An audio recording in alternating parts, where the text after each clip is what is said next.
So even before people get the opportunity to get their hands on the new iPhone 14 lineup, Apple has gotten itself into big trouble that will effectively ban the iPhones altogether, including the iPhone 14 lineup in this key smartphone market.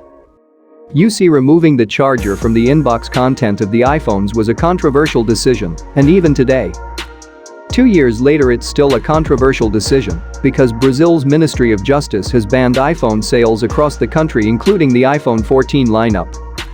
The primary reason for this is Apple's decision to stop including a power adapter with the purchase of new iPhones.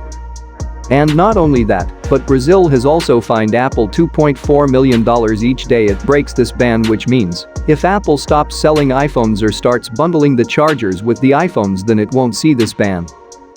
Apple tried to argue that they did it for the environment as it reduces carbon wastage. But you, your dog, and even the Brazilian ministry know that this is. Brazilian authorities didn't buy Apple's explanations and argued that Apple could have taken other measures to help the environment, such as adding USB-C charging support to its iPhones. Brazilian authorities have also stated that Apple has not shown if removing the charger had any of the environmental benefits that Apple claimed to justify its move. So they decided that selling devices without a power adapter is a deliberate discriminatory practice against consumers and banned the iPhones in Brazil until Apple decided to include chargers with them. Apple said that they will appeal this decision, saying, "We have already won several court rulings in Brazil on this matter, and we are confident that our customers are aware of the various options for charging and connecting their devices." Now you might wonder, what about Samsung? Since they're also not including the charger with their new phone, then how come Samsung phones aren't banned in Brazil?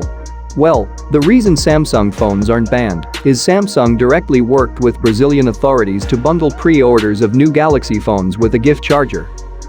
Moving on, one of the interesting features of the iPhone 14 Pro is the dynamic island.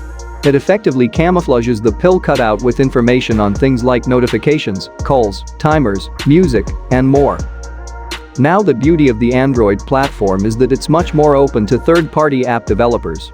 So an Android developer has already made a dynamic island-style notification area for an Android device. As you can see, it successfully manages to hide the pinhole selfie camera in the corner when the island is expanded. Now, Xiaomi hasn't approved the design just yet, but don't be surprised if they are the first ones to come up with something like this officially. Now, I don't think Samsung would implement this on their flagships because this would ruin the experience for selfie cameras, as you'd need to wipe the camera down every time you use it, but you never know. They have copied Apple in the past with chargers, headphone jacks, and all. So I won't be surprised if it happens again. To see Samsung making fun of Apple and the iPhone 14 Pro for the fourth